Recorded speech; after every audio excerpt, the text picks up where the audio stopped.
ഒരു ഗ്രാമത്തിൽ പ്രകാശ് എന്നൊരാൾ തന്റെ ഭാര്യയായ സുശീലയോടും മകനായ കാരുണ്യയോടും കൂടി താമസിച്ചിരുന്നു. പ്രകാശിന്റെ കുടുംബത്തിന് ആ ഗ്രാമത്തിൽ നല്ല പേരായിരുന്നു. കോടികൾ സമ്പാദിച്ചിട്ടും അയാൾക്ക് അഹങ്കാരവും ധൂർപ്പും ഇല്ലായിരുന്നു. പുറത്തുള്ള ആളുകളോട് സ്നേഹത്തോടും ആദരവോടുമാണ് അയാൾ പെരുമാറിയിരുന്നത്. ആവശ്യക്കാരെ എപ്പോഴും സഹായിക്കുമായിരുന്നു. ഒരു ദിവസം രാജേന്ദ്രൻ എന്നൊരാൾ വളരെ ദുഃഖത്തോടെ പ്രകാശിനെ കാണാൻ എത്തി. അപ്പോൾ പ്രകാശൻ, എന്തു പറ്റി ഇത്രയും ദുഃഖിതനായിരിക്കുന്നത്? എന്താണ്, അസുഖം വല്ലതുമുണ്ടോ? പ്രകാശൻ ചോദിച്ചു. രാജേന്ദ്രൻ കരഞ്ഞുകൊണ്ട് പറഞ്ഞു, എനിക്ക് കുഴപ്പമൊന്നുമില്ല ചേട്ടാ, പക്ഷെ എന്റെ മകൻ അസുഖമാണ്. അവൻ പനി കൊണ്ട് പൊള്ളുകയാണ്. പക്ഷെ അവരെ ആശുപത്രിയിൽ കൊണ്ടുപോകാൻ എന്റെ കയ്യിൽ ഒറ്റ പൈസ ഇല്ല.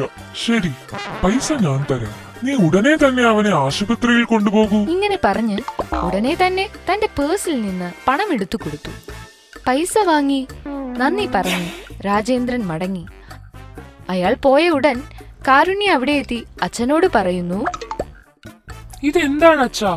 കഴിഞ്ഞ മാസം 4 തവണ അയാൾ മകന് അസുഖമാണെന്നും പറഞ്ഞ് പണം വാങ്ങിയതാണ്.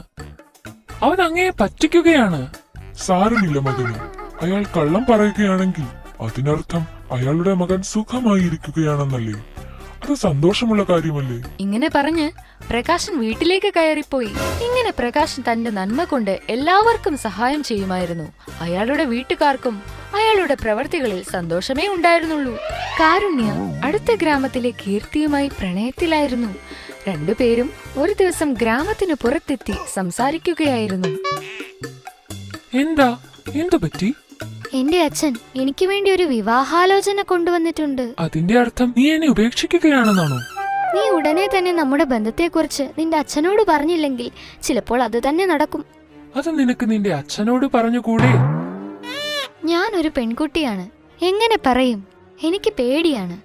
എനിക്കും എന്റെ അച്ഛനെ പേടിയാണ്. നീ നിന്റെ അച്ഛനോട് പറ, എന്റെ വീട്ടിൽ വന്ന് നമ്മുടെ വിവാഹ കാര്യത്തെ പറ്റി എന്റെ അച്ഛനോട് സംസാരിക്കാൻ. ശരി, എന്നാൽ എന്റെ അച്ഛൻ നിന്റെ വീട്ടിൽ വരുമ്പോൾ വധുവിനെ പോലെ കോഫിയുടെ കപ്പുമായി വരണം.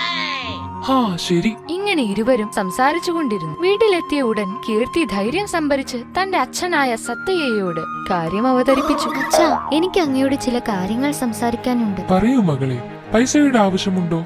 പൈസയൊന്നുമല്ല അച്ഛാ. എന്താണെന്ന് വെച്ചാൽ ഞാൻ ഒരാളുമായി പ്രണയത്തിലാണ്. അയാളെ വിവാഹം കഴിക്കാനാണ് ഞാൻ ആഗ്രഹിക്കുന്നത്. നിന്റെ വാക്കുകൾ ഞാൻ എങ്ങനെ തള്ളിക്കളയും മകളെ? അഡ്രസ് പറയൂ, ഇപ്പോൾ തന്നെ പോയി അവരോട് സംസാരിക്കാം. അദ്ദേഹത്തിന്റെ അഡ്രസ് അടുത്തുള്ള ഗ്രാമത്തിലെ എല്ലാവർക്കും അറിയാം. അതിനർത്ഥം എന്റെ മരുമകന്റെ സ്റ്റാറ്റസ് എന്റെ സ്റ്റാറ്റസിന് തുല്യമാണെന്നല്ലേ?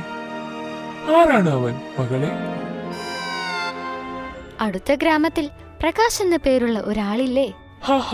അദ്ദേഹത്തെ ആരാണ് അറിയാത്തത്? വളരെ നല്ല മനുഷ്യനാണ്. അദ്ദേഹത്തിന്റെ മകനാണ്. ഇത് കേട്ടയുടൻ സതയ്യ ഞെട്ടി. ഇല്ല മകളെ, അവർ വലിയ ധനികരാണ്. നമുക്ക് ഒരിക്കലും അവരോടൊപ്പം എത്താൻ സാധിക്കില്ല. അങ്ങ് ആദ്യം അവരോടൊന്ന് സംസാരിച്ചു നോക്കൂ. ഇങ്ങനെ പറഞ്ഞവൾ കരയാൻ തുടങ്ങി. സത്തയ്യക്ക് തന്റെ മകളുടെ വാക്ക് തള്ളിക്കളയാൻ സാധിച്ചില്ല. അയാൾ പ്രകാശിന്റെ സമീപം എത്തി. കരം സാർ, എന്റെ പേര് സത്തയ്യ. ഞാൻ പഴയ സാധനങ്ങൾ വാങ്ങുകയും വിൽക്കുകയും ചെയ്യുന്നു. അങ്ങയോ? വന്നാലും. അയാൾ പറഞ്ഞു. ഇത് കേട്ട് സതയ്യ ഞെട്ടി. അങ്ങ് എന്താണ് വിചാരിച്ചത്? എനിക്ക് എന്റെ മകന്റെ പ്രണയത്തെക്കുറിച്ച് അറിയില്ല എന്നോ? എത്രയും വേഗം ഇവരുടെ വിവാഹം നടത്തണം. പക്ഷേ എനിക്ക് ഒരുപാട് സ്ത്രീധനമൊന്നും നൽകാൻ കഴിയില്ല. അതേ, ഞാൻ നിങ്ങൾക്ക് തിരികെ സ്ത്രീധനം നൽകാം. നിങ്ങളുടെ മകളെ ഞങ്ങളുടെ വീട്ടിലേക്ക് അയക്കൂ, അത്രയും മതി. അയാൾ പറഞ്ഞു. സന്തോഷത്തോടെ സത്തയ്യ വീട്ടിലേക്ക് മടങ്ങി. കാരുണ്യയുടെയും കീർത്തിയുടെയും വിവാഹം കഴിഞ്ഞു. ഞാൻ എന്റെ മകൾക്ക് വേണ്ടി എന്തെങ്കിലുമൊക്കെ നൽകാൻ ആഗ്രഹിച്ചിരുന്നു. വേണ്ട, ഞങ്ങൾക്ക് സ്ത്രീധനത്തിന്റെ ആവശ്യമില്ല.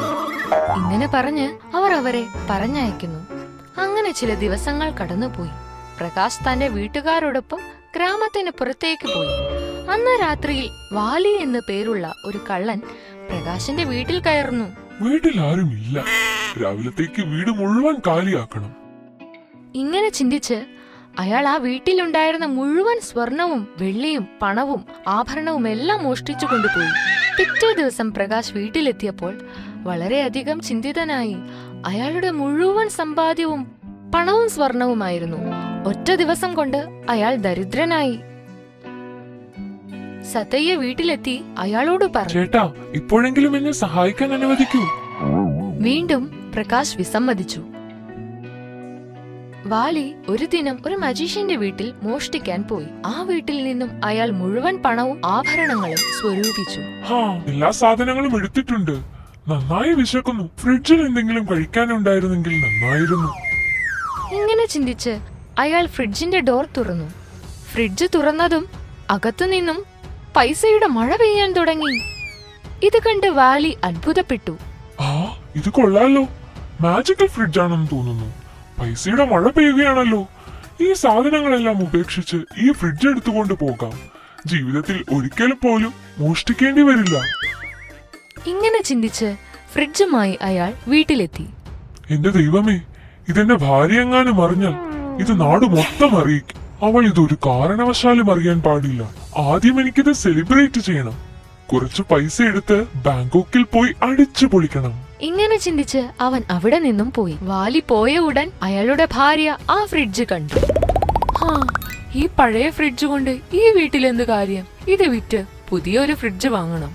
അങ്ങനെ ചിന്തിച്ച് ആ ഫ്രിഡ്ജ് അവൾ സതയ്യക്ക് വിറ്റു. ഫ്രിഡ്ജ് വാങ്ങിച്ച് സതയ്യ ചിന്തിച്ചു, എന്റെ മരുമകന്റെ വീട്ടുകാർ ഇപ്പോഴും ഫ്രിഡ്ജിലെ വെള്ളമാണ് കുടിച്ചിരുന്നത്. ഞാൻ അവർക്ക് ഒന്നും തന്നെ നൽകിയിട്ടില്ല. പ്രകാശ് സാറിനോട് പറഞ്ഞ് എങ്ങനെയെങ്കിലും ഈ ഫ്രിഡ്ജ് അവർക്ക് നൽകണം. ഇങ്ങനെ ചിന്തിച്ച് ഫ്രിഡ്ജുമായി അയാൾ പ്രകാശിന്റെ വീട്ടിലെത്തി. ചേട്ടാ, അങ്ങ് എന്നോട് എതിരൊന്നും പറയരുത്. ദയവ് ചെയ്ത് അങ്ങ് ഈ ഫ്രിഡ്ജ് വാങ്ങിയാലും. നിർബന്ധപൂർവം സതയ്യ ആ ഫ്രിഡ്ജ് പ്രകാശിന്റെ വീട്ടിൽ വെച്ച് മടങ്ങി. സതയ്യ പോയ ഉടൻ പ്രകാശ് ആ ഫ്രിഡ്ജ് തുറന്നു നോക്കി അത്ഭുതപ്പെടുന്നു. ആ ഫ്രിഡ്ജിൽ നിന്നും പൈസയുടെ മഴ പെയ്യാൻ തുടങ്ങി. അയാൾ സതയ്യയെ വിളിച്ച് ഈ കാര്യം പറഞ്ഞു. ചേട്ടാ, ഇത് അങ്ങയുടെ നന്മയ്ക്ക് ദൈവം തന്ന വരദാനമാണ്. ഇത് ചേട്ടൻ അർഹതപ്പെട്ടതാണ്. ഇങ്ങനെ പറഞ്ഞ് അയാൾ ഫോൺ വയ്ക്കുന്നു. ഇങ്ങനെ പ്രകാശ് വീണ്ടും ധനികനാകുന്നു. ആവശ്യക്കാരെ സഹായിച്ച് സന്തോഷത്തോടെ ജീവിക്കുന്നു.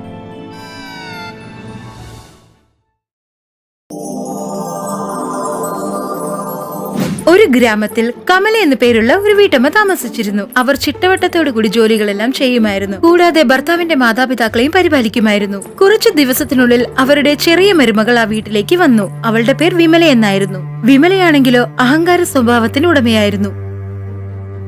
മോളെ കമലേ, ഇന്ന് നീ നന്നായിട്ടാണ് പാചകം ചെയ്തത്. നന്ദി അമ്മേ. നീ കാരണം ഞാൻ വളരെ സന്തുഷ്ടവതിയാണ് മോളെ. ഇന്ന് ഈ സമ്മാനം നിനക്ക്. ആഹാ, വളരെ നന്ദിയുണ്ടമ്മേ. വിമല ഇതെല്ലാം മാറി നിന്ന് കാണുകയായിരുന്നു. കണ്ടില്ലേ, മൂത്ത മരുമകളോട് അവർക്ക് എന്താ സ്നേഹം, എന്നോടൊന്നും ചോദിക്കാറ് പോലുമില്ല. വാ വിമലെ, നമുക്ക് കഴിക്കാം. നിങ്ങൾ തന്നെ കഴിച്ചോളൂ ഒറ്റയ്ക്ക്. ഞാൻ എന്റെ മുറിയിലേക്ക് പോവാ.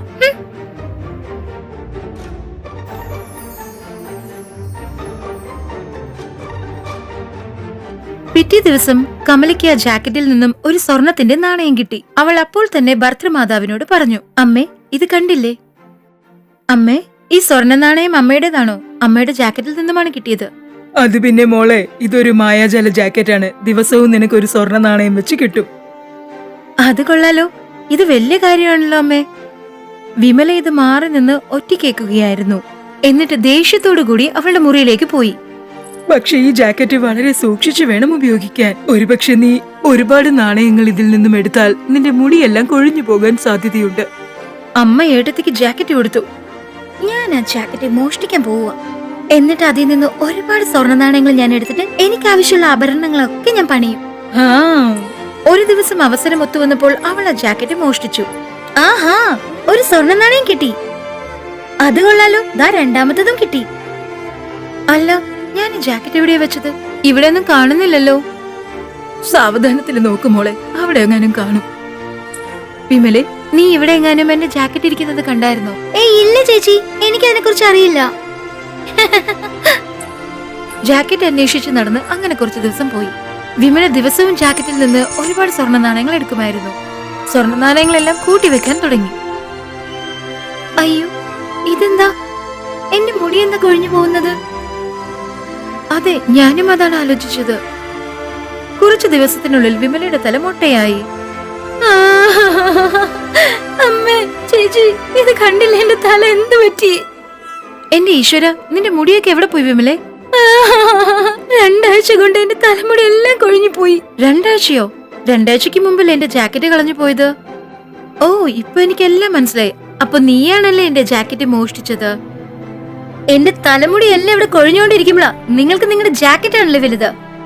മോളെ, ആ ജാക്കറ്റിൽ നിന്നും ഒരുപാട് സ്വർണ്ണ നാണയങ്ങൾ എടുത്തത് കൊണ്ടാണ് നിന്റെ തല മൊട്ടയായത്. അതെങ്ങനെയാ സംഭവിക്കുന്നത്? ജാക്കറ്റിൽ നിന്ന് ഒരു ദിവസം ഒരു നാണയം മാത്രം എടുക്കാവൂ, അല്ലെങ്കിൽ മുടി ഇതുപോലെ കൊഴിഞ്ഞു പോകും. എന്താ? എന്റെ മുടി. വിഷമിക്കേണ്ട മോളെ, 1 കൊല്ലം കൊണ്ട് നിന്റെ മുടി എല്ലാം വളരും. എന്താ, 1 കൊല്ലോ? എന്റെ മുടി.